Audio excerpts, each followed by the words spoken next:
It's 4 o'clock, time for this week's session in the Got-IT Talks. And with me today, another European expert in this wide field of digital health that we're talking about, Anne Reif of the Technical Universität of Braunschweig, um, trying not to murder the German language too much. That's Um, perfect. yeah. But Anne, um, what you haven't discovered so far maybe is that we have this um, custom in these Got It talks to allow the expert to introduce him or herself themselves and explain a little bit about why. I mean, why are you working in this digital health area tool? Your journey so far. Um, Clearly, I mean, you're German. I suppose you're German. That is, these days you can't be too sure, but at least working in Germany. Why are you working in digital health, and what drives you professionally into this field? Mhm. Well, I'm a communication scientist, and I've studied media and communication science. And since I'm working in Braunschweig at the Technische Universität, um, yeah, I was wondering how or which role online media play in or for trust, especially in science, actually. So, in the field of online communication and science communication, with a special focus on trust in science. So that was my basic topic in my doctoral thesis. Um, and I mean, it was just a really, a topic that really interests me. Um, and it became a more pressing issue since the pandemic hit the whole world. So now, or before that, we also had issues about, or we were questioning or asking about um, misinformation, false information online, and the role of that, especially on how people trust in information. And in my special focus on science communication and science, trust in science. But now it's a more pressing issue. So it became clear that we need to focus on trust in science because it is vital, especially in times of crisis, that we trust in science. And in terms of COVID-19, it is not just a scientific issue, of course, but also a health issue. So these topics or these fields, so to say, are combined or are connected to each other, I think, especially with COVID-19. And yeah, we've just seen that it is really important to focus on trust and to focus on the role of online communication, in this field. Yeah. And in a way, you might say that the pandemic has certainly given you a lot more material to work with than you could have ever dreamed of. And even a fresh new term, the infodemic, Mhm. that has sort of been a true twin or companion to the pandemic as well. Before the pandemic, you focused maybe more on other types of trust issues, or was that also connected to the wider trust in science, or maybe particularly in health? No, it was on like the broader issue or broader term of trust in science. Um, but sometimes I focused also on special scientific topics. But before COVID-19, more on climate change, which is another crisis and pressing topic to focus on.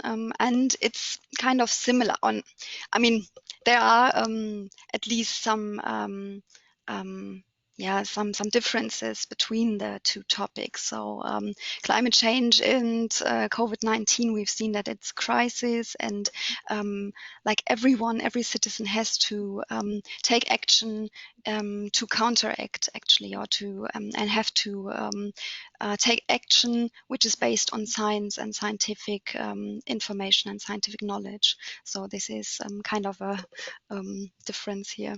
Not difference, sorry. I'm missing the Well, word.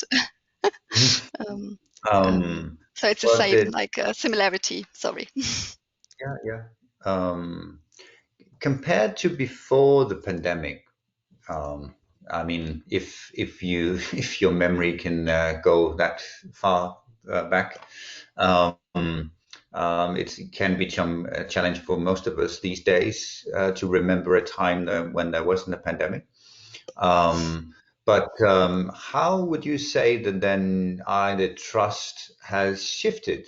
Are we seeing people gaining more trust, or is the pandemic eroding trust in general, or are people sort of sliding away into different camps of trust? Well, what's the evolution of trust over Yeah, time? that's a really interesting question, and that's actually a question we wanted. Now we are focusing on it in a new research project funded by the German Research Foundation. But we actually, we thought about the topic before COVID-19. So how trust actually changes over time. So we think trust is, of course, it's a really complex issue. It's a complex variable in the relationship between science and how we take a digitized publics. So there's not just one entity of the public, but like in terms of different ways of using the internet and using digital media, there are different people who come in contact with science on different ways and interact with information online differently. And we want to focus on how these different groups of people and different digitized publics how the trust in science by these people are changed and shaped actually by what. And now with COVID-19, we do have public surveys. We have, for example, in Germany, we've got the Wissenschaftsbarometer, the Science Barometer. That actually shows that the trust level of public trust in science in Germany has gone up since COVID-19. So this is actually very interesting, an interesting point to focus on and to discuss. Why is that? Why is that the case? Because of course you can question or you can ask yourself how obviously the pandemic does something with people's if something does something with trust in science, then obviously these times of crisis, definitely. But it may be also the other way around, or that was actually possible, I think. For Mhm. example, with these types of misinformation and conspiracy theories online. But yeah, we've got the data from the Wissenschaftsbarometer that trust in science actually went up and Mhm. is higher now. And that is, of course, a sort of a general trend that's nice. But is it possible to describe without necessarily stigmatizing anyone per se? Who's actually then gaining this trust? Are these? I mean, the ones that have trust, are they trusting even more? The ones that didn't have any trust to begin with, they're losing faith or trust even more. I mean, are we widening the gap, or what are sort of the outliers here? Yeah, unfortunately, we have own data, not from a European country, but this time from South Africa. I've got own data to show that actually the small group of people who don't trust in science, it's just a small number of people, a small group, but they say that they lost trust in science because of the pandemic and because of yeah, false information or just information they don't trust in about COVID-19. So this is really interesting. And in the groups where we've got high trust, they say that they actually gain trust. So this may be a hint towards what you said, that there is actually a gap widening up. Yeah. But how do you then? I mean, obviously there's some challenging elements here if you're trying to use more science and more communication to push certain messages to the public, and you're only widening the gap while doing so, and turning up the volume will only destroy matters even more. But that's of course a challenge with the groups that are already lost faith. But for the agnostic, maybe, or how do you start? But what are the basic building blocks of that trust? I mean, specifically the people that gained more trust. What are the building blocks that makes that happen? I mean, I suppose if you've looked attentively at how you actually can build even more trust. Um, it's not an on-off switch, right? It's certainly not, no.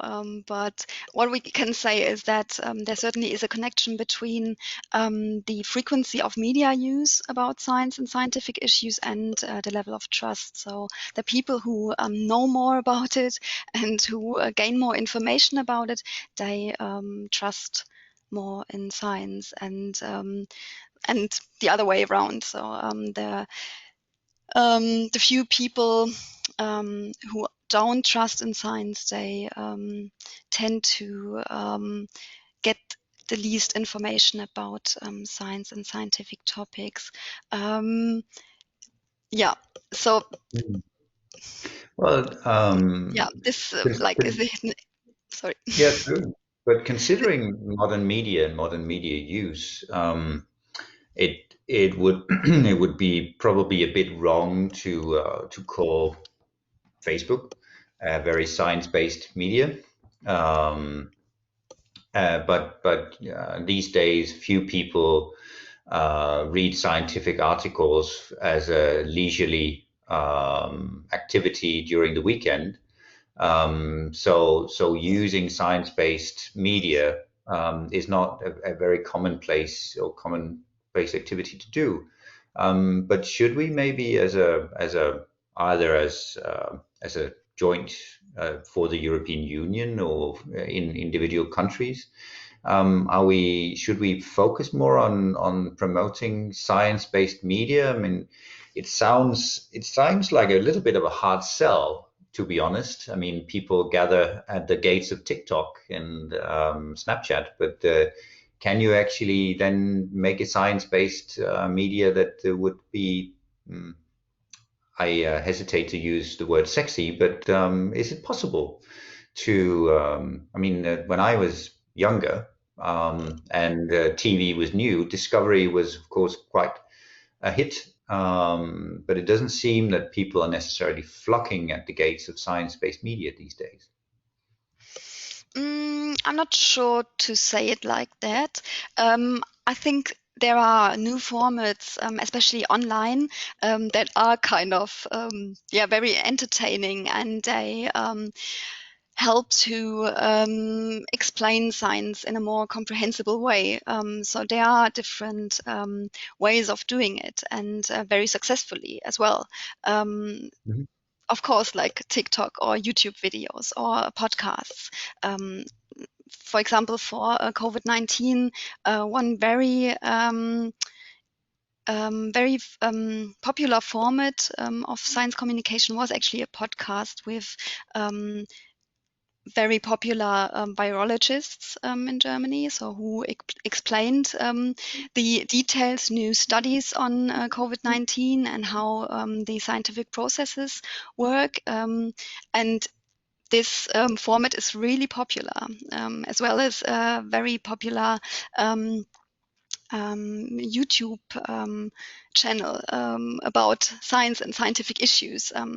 And due to COVID-19 or during the pandemic, they became much more famous in these days. So I think there is a way, and people are interested in it.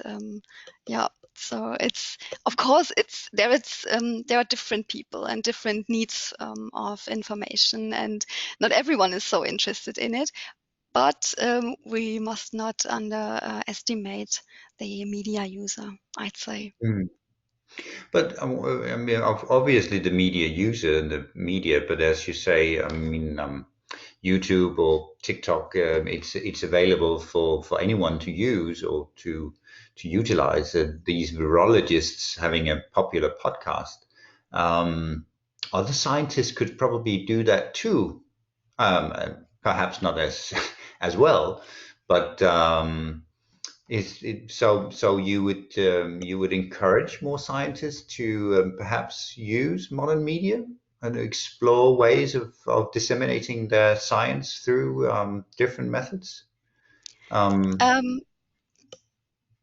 Um, it is a um, sort of a rhetorical question, but I suppose.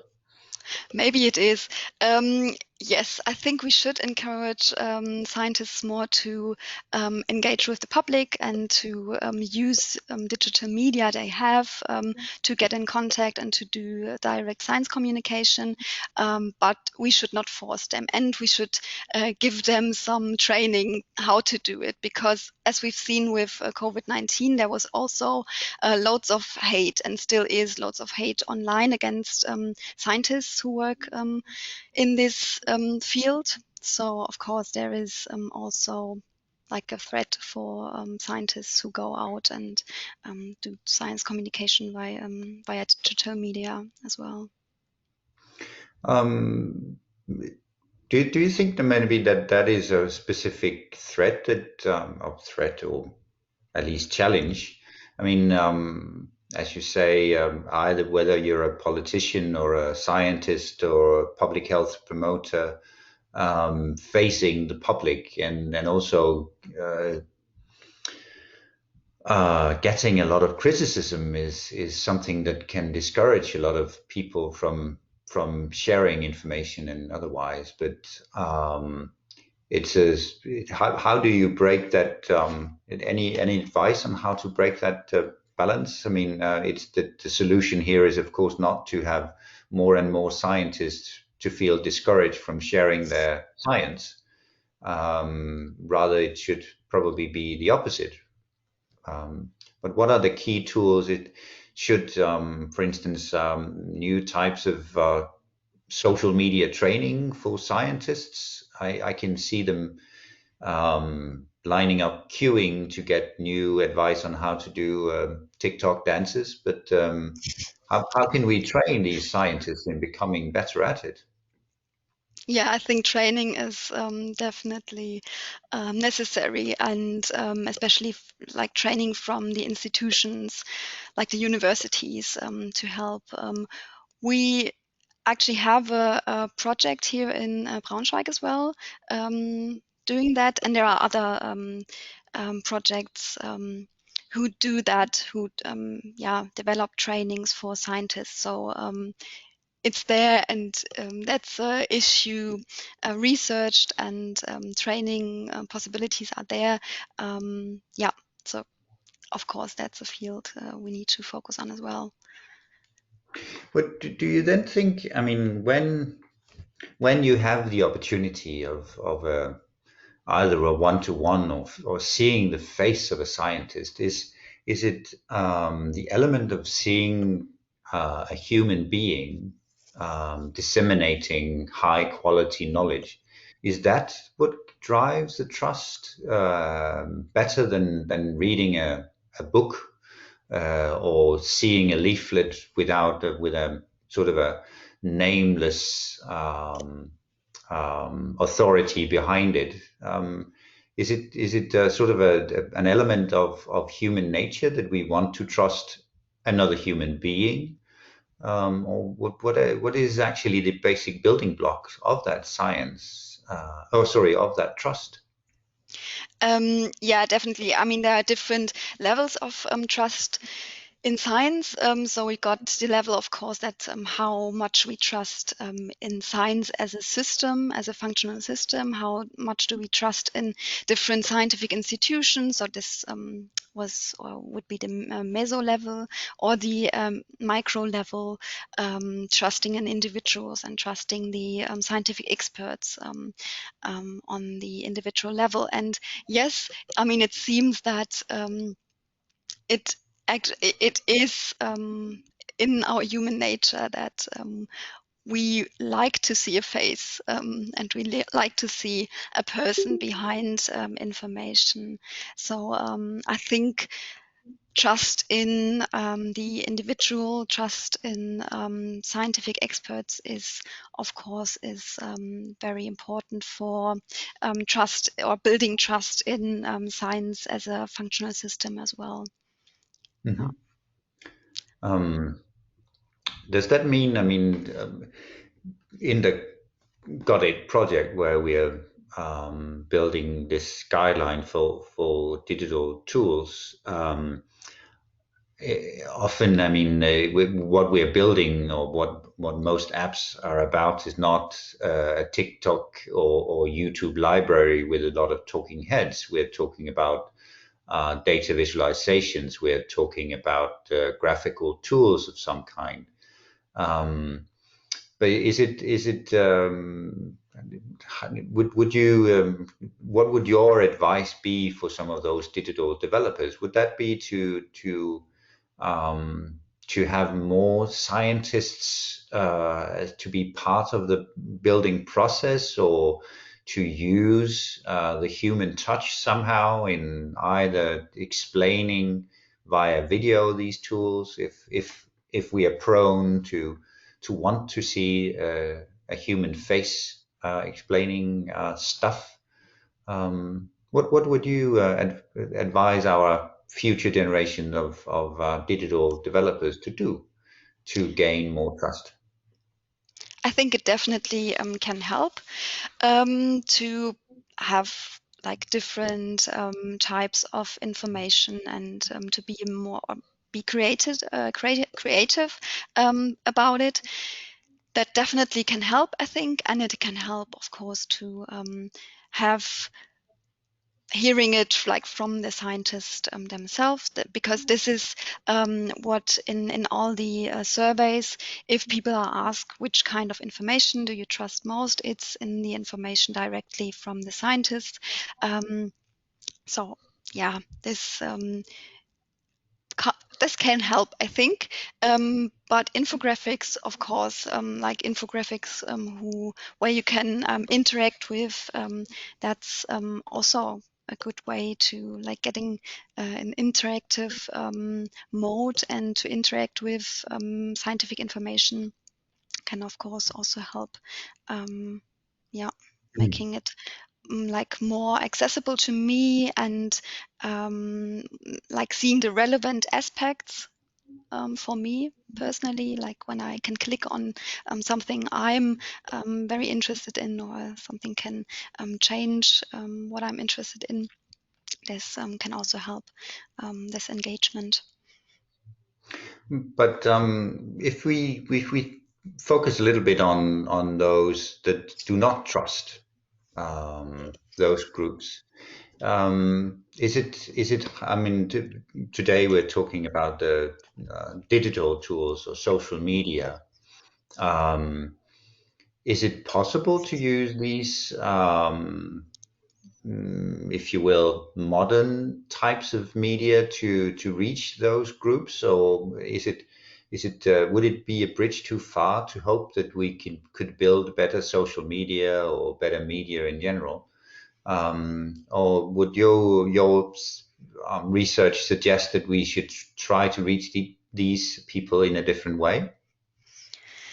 Yes, I mean that's what we do actually with the approach of saying that there are different types of digitized publics. Of course, they need to be addressed differently. So we need to have targeted science communication or targeted health communication, and we need to focus on where are they, like which type of media are they using, and what actually drives them to use it, and where are they looking to, or what are they into, what is their interest, what do they want to know about a certain topic.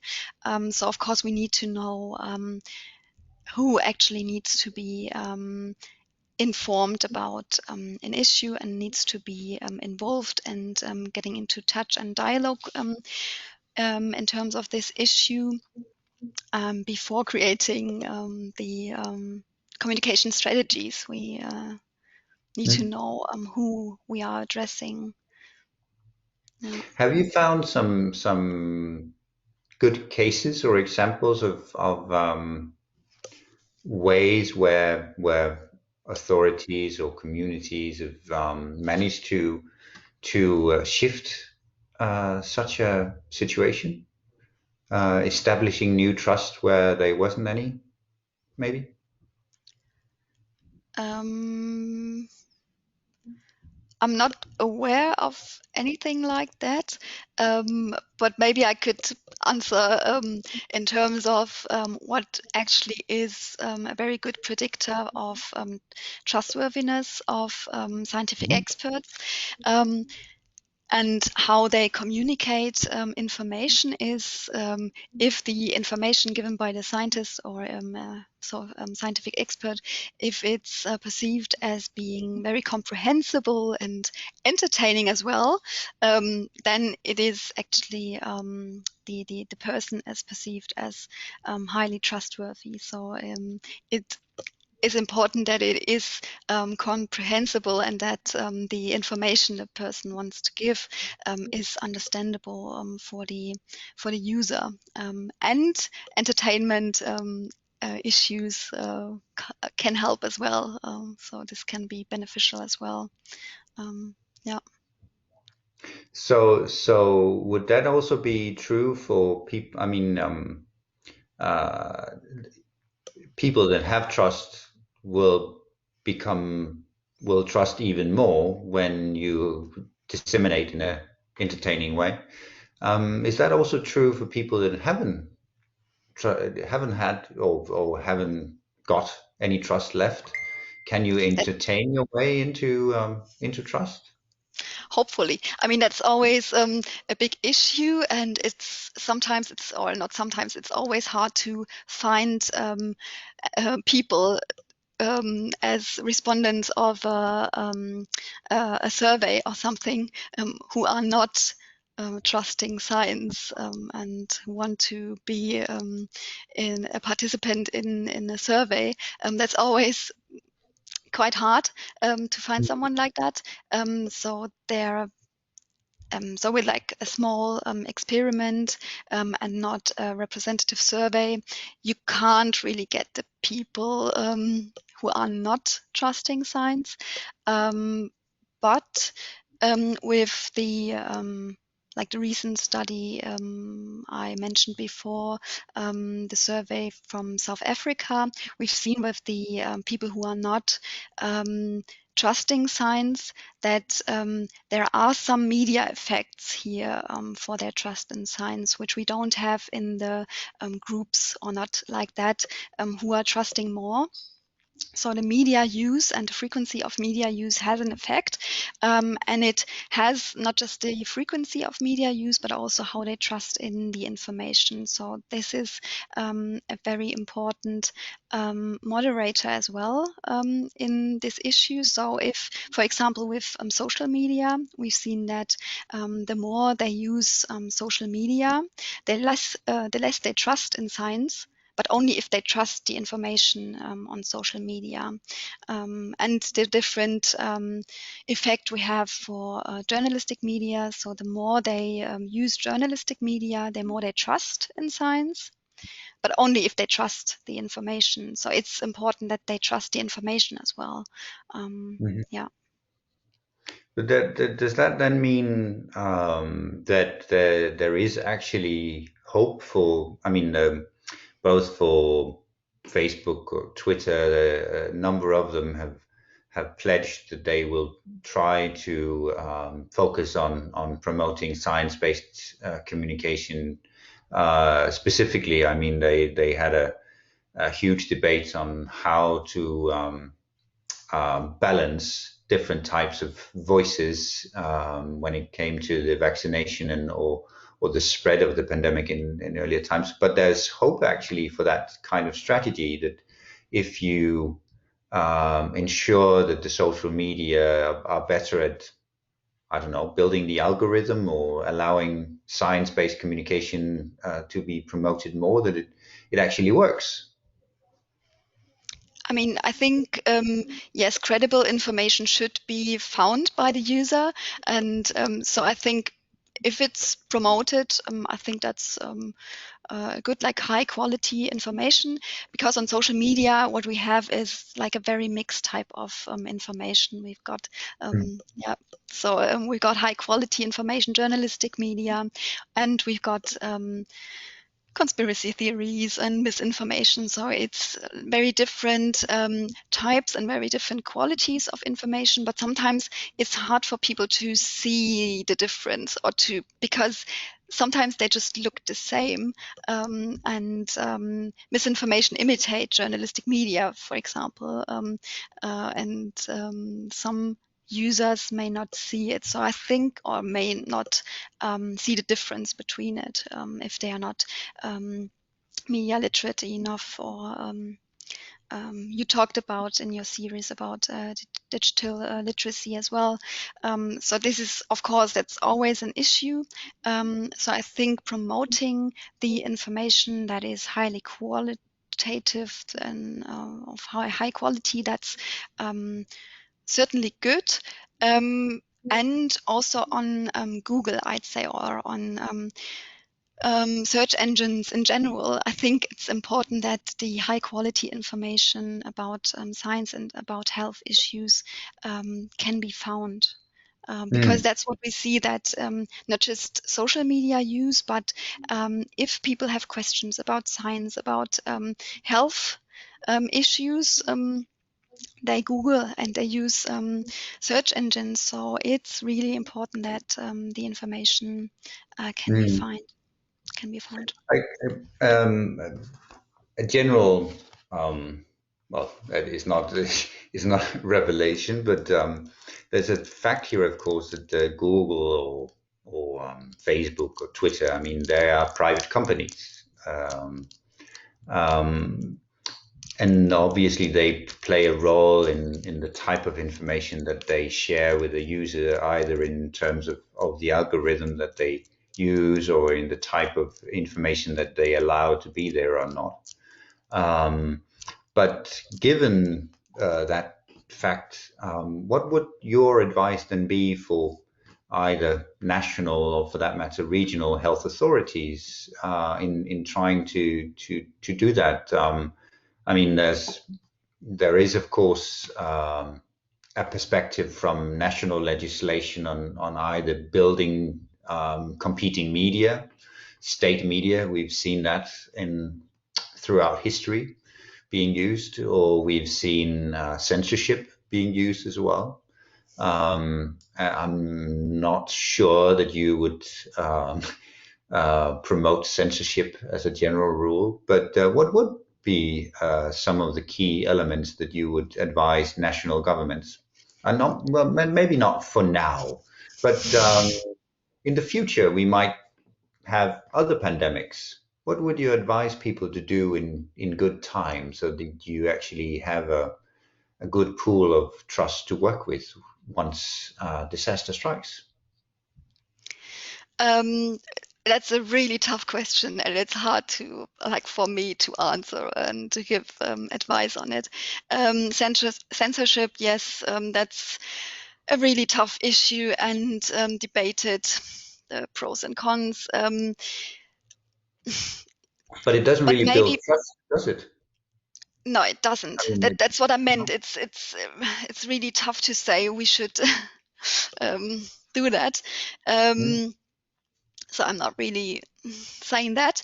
But maybe just one thing that is used already is, like, in terms of COVID-19, we've seen, like, the information stickers, or I don't know, like the how to say that on social media, where they said, mm, like, that this is approved information, or if you want to get more information about the topic COVID-19, please go to this or that website. And I think this is really a good thing to do, because it gives you the opportunity to click on that and to get more information from the authorities, or you don't do it. But you've mm. got the information that you can, um, yeah, look that up, and this is credible and high quality information. But is it? I mean, you've looked at the overall picture here.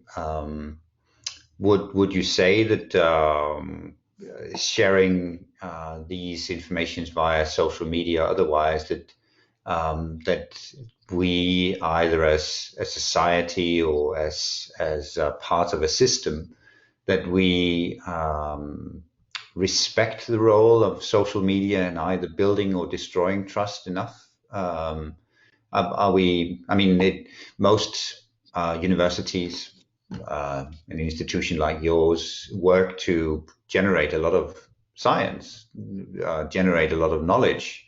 Um, it's just a challenging fact that a lot of the public doesn't really read a lot of that knowledge or that science. We sometimes refer to the term of the ivory towers as a challenge. Are we mindful enough or conscious enough about how trust is really built out there? Um, would you describe the fellow members of the ivory towers as being conscious of how trust actually works out there, outside um, the the golden halls of knowledge? I think the pandemic again has raised the mm, awareness, maybe, about how important it is to build trust in science, and also as a scientist, how important it is to go out there, or to yeah, communicate on results and scientific information. I think this was a really good, if you can say that, it was a good thing for science communication, or the field, and the awareness of how important it is, and how important trust actually is. So I think the awareness went up. But yes, I mean, it's hard to. I mean, I'm a scientist myself, and I love science, and I love doing my research. And for me, of course, it's a challenge to go out my ivory tower, if you call it like that, and to speak with someone, or to explain what I'm doing all day, and explain it in an comprehensible manner, because I'm just in there, and sometimes it's hard to explain it like that. So I think every scientist has this struggle, um, because what we love is doing science, and of course it is really important, but sometimes you are not the type of person who feels comfortable with explaining and maybe talking to journalists about your research. Yeah, so I Mm. think the awareness is there, and it's promoted by the universities and by the institutions as well to do science communication and to talk with journalists and do all kinds of stuff. But I think it's not for everyone, and Mm. we must acknowledge that not every scientist necessarily has to go out to talk to journalists and to, I don't know, sit in talk shows and talk about science. Well, no, I mean, there's also a limited number of seats in talk shows, I suppose, Yep. but in general, I'd love to hear you just say a few words on. I mean, if you don't share your knowledge as a scientist, what good does it do? I mean, yes, you do share it. If you don't do direct science communication to journalists or to the public, you still share it within your scientific community. Mm. But, Yeah, I'm writing but in that, articles and papers, so oh, yeah, yeah, true. But I mean, then you're preaching to the converted, right? And I mean, even though it's safe and nice, the key, um, mm, I don't know whether the right word is battle, but the key challenge would be people that don't know what you know or don't trust what you trust already, mhm. or is there is the interdisciplinary sharing of knowledge as hard or as important? I think, of course, it is important, or it's the foundation, I'd say, of science communication to share it within your community. But you're right. I mean, yeah, if no one knows about your great findings, yeah, what can you change, or what's the matter of it? But I mean, science journalists, they were like, as intermediaries, they were there to do the job, to read the papers and to translate, if you can call it like that, the scientific information to the lay public or to non-experts. Um, yeah, to understand what you've written there. And now these intermediaries, I mean, they're still there and they are still very necessary, I'd say. But we can, as scientists, do it ourselves. We can use direct forms of science communication and, for example, what we've talked about before, use social media, Twitter, or other types of science communications, such as nice dances on TikTok, to explain what we were doing and how the processes work, or what the findings are. So this is something, yeah, really exciting. But like I said, also, yeah, Mm. th- there are Uh, some negative points, of course, as well. the half joke about TikTok is also has a little bit of merit in the example by the former director CEO of the Danish medical agency that actually did a TikTok. He didn't dance, but he did a TikTok at least. And his argument was because some, of course, said, "Why are you on TikTok? I mean, you're a senior government official. What are you doing there?" And he said, "Well, that's where all the young users are. So since they're there, I have to be there too to disseminate my knowledge." Um, but thinking of science disseminators, you of course also know the now deceased Hans Rosling as a beacon of light in the terms of wanting to disseminate statistics and knowledge about the world to a wider audience. Um, and one of his key points in that was also that the world was actually a far better place than most of us actually normally thought or gave credit for. And right now, we've of course talked about the challenge of having some that doesn't trust in science, and that it's hard to build trust. But seen in a historical perspective, would you say that we have a high trust level these days, or are we in a decline, or are we failing to recognize the quality of a modern society with a high trust, or where on that big old historical scale would you place us? Well, the historical question is always a bit hard. I think the issue of trust in science and the issue in that's the same for the issue of trust in the media. It has been debated for decades and decades. So it's an ongoing issue, and at least the representative surveys we have going back maybe to the 80s, 1980s, we can't say that there is a decline. It's more like a stable level of trust in science, and a rather high trust in science, which is a good thing. And science is always, like in the World Value Surveys, it's like one of the top systems people turn to and people trust in. So this is actually a good thing, and yeah. Mm. So if this is a stable system, um, does that mean that our worry about the infodemic and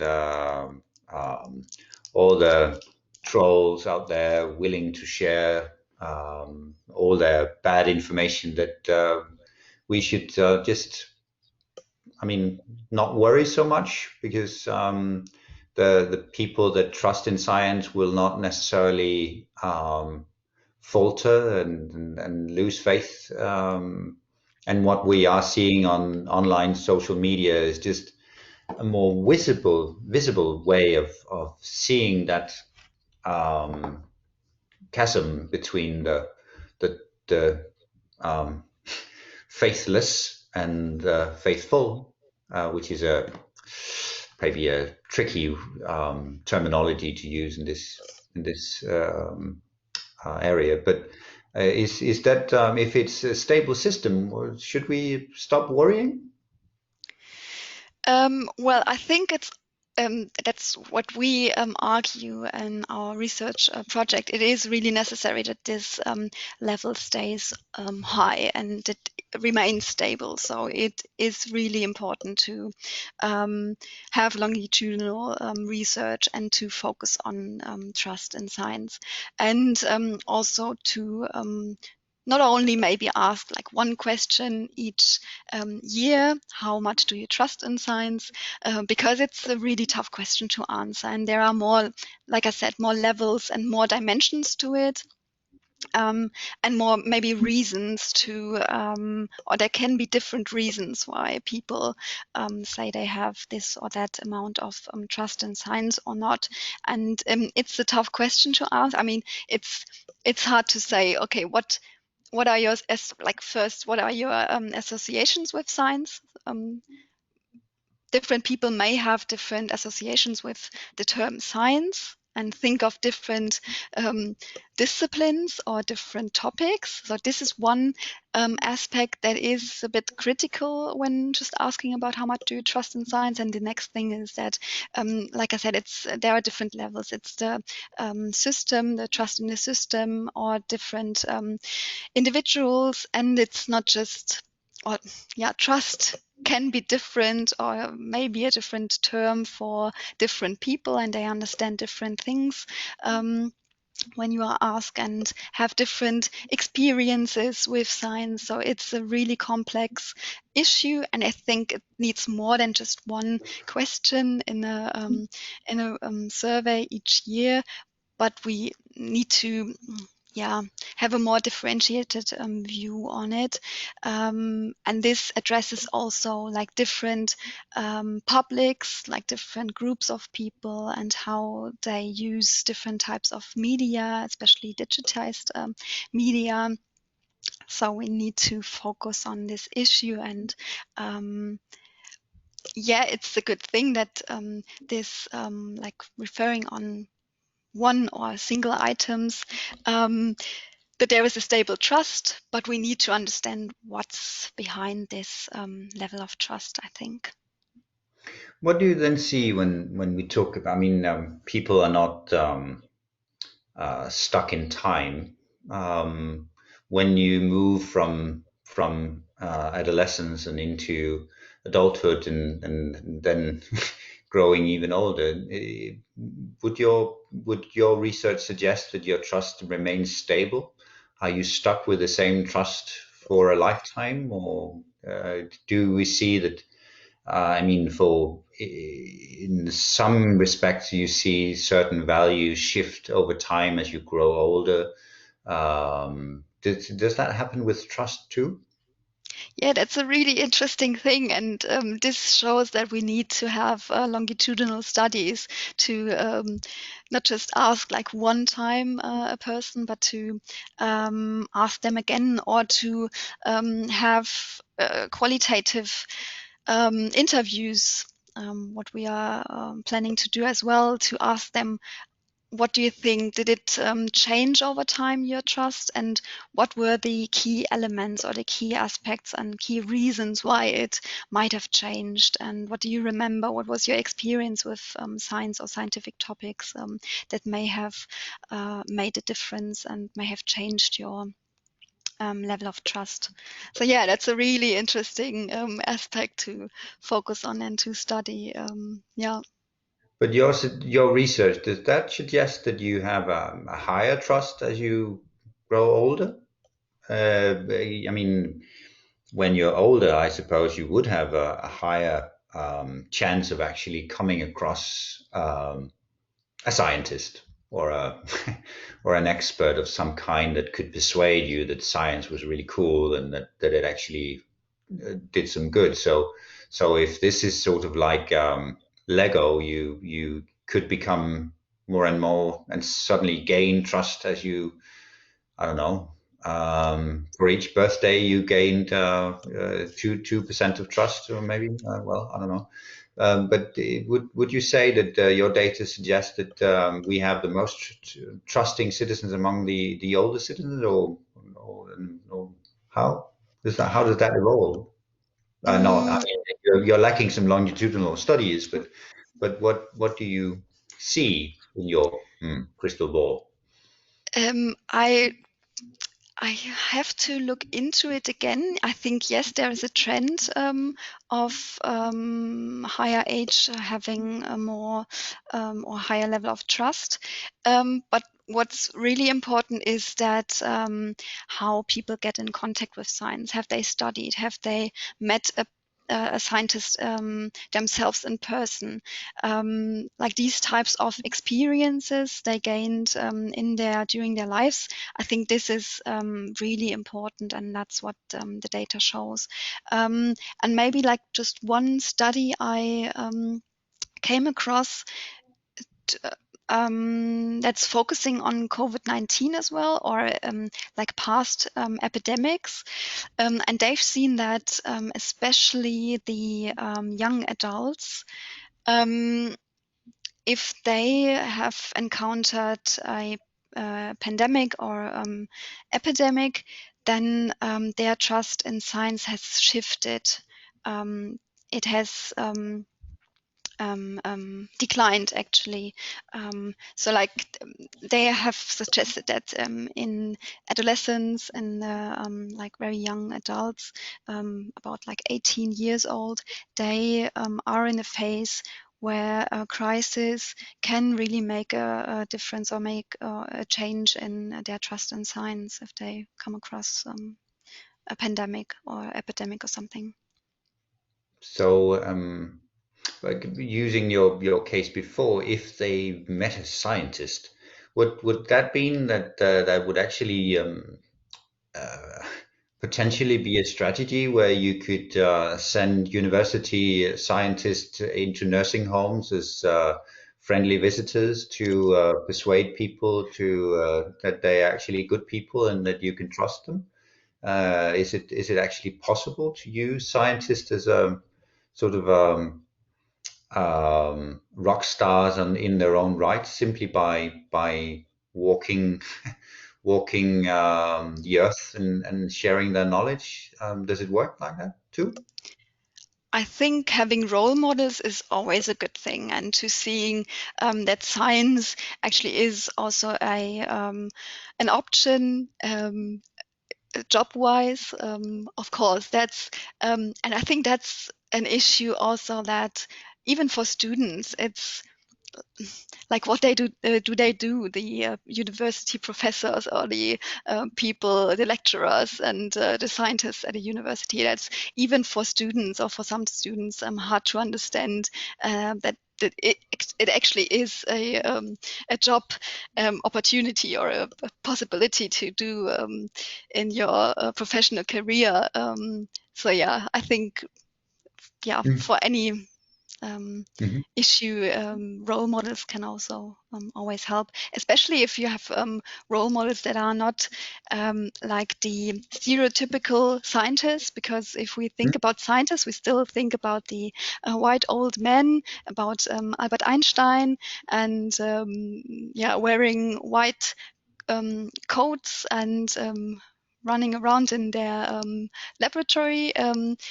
So this is still like the stereotype, and the stereotype is more like they are competent, but they are cold. So not really sympathetic. And I think it obviously helps if you see. And social media can be an opportunity for this as well, to see real scientific experts, and they are diverse, and they are real people. um, Mm-hmm. and yeah, not just Yes. Albert Einsteins. Um, Another very enthusiastic public communicator, or a group of them.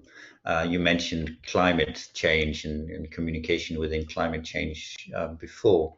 Um, a woman, no longer a girl, but a woman like Greta Thunberg. I mean, she is not a scientist, but she does, in many ways, disseminate science is as one of her core messages. And while she might be detrimental to people's trust in politicians, would a movement like hers be one that actually uses? Can you trade one type of trust into another type of trust to gain? I mean, to gain trust in science that way. I mean, there are movements like that, like the March for Science, Mm-hmm. um, and Scientists for Future, also like Mm-hmm. the Fridays for Future with scientists. Um, Does it either by your research or your gut feeling, does that scientists marching the streets, is that a way to go? Getting scientists to be before I suggested that we send them off into nursing homes, but so that would kind of the same idea, I suppose. But is this does it work? I don't know if it works, but awareness for science and scientists can never be a bad thing, I think. Um, and either way, and um, going to the streets, and marching for science, and showing that their support for science. Yeah, why not? But yeah, I think any kind of awareness about the the job, also the procedures, like scientific procedures, explaining and giving more transparency about how results are actually produced, like the methods used. I think this is really important to do and to focus on, that we don't just hear about the results and this or that study has this or these results, but we understand how they came to these results and how these results were produced and what the limitations also are, because there are always limitations of scientific research, and no result is 100% certain, and these kind of issues, I think, is still hard for people to understand, but it needs to be promoted, if you say so, and needs to be enhanced. Like, people need to also get to have a higher scientific literacy, in the sense to know about the methods and the procedures of science and the limitations as well. So to conclude, do you think that in your lifetime we'll sort of be able to win this battle, to just make them all trust science, or is this just an ongoing part of human existence that we constantly have to fight for trust? This sounds so harsh, fighting and battle. Um, um, I don't know if I'd say it's a battle and it's a fight, but I certainly would like to conclude that it's important to listen to those people who say they can't trust in science. It really is important to talk to them, to get them into dialogue, and to ask them why is that, and to understand the reason behind it, because there must be reasons. And like I said, trust in science is, for our whole society, is necessary. So it's important actually for everyone to base their science or their everyday life actions on scientific results. So yeah, it's definitely my plea to say it's important to listen to them and to engage them with science and yeah, into dialogue. That's a wonderful conclusion, Anne. Thank you very much for joining us today.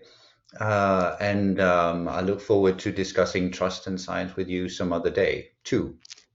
Thank you very Thank much you. for having me.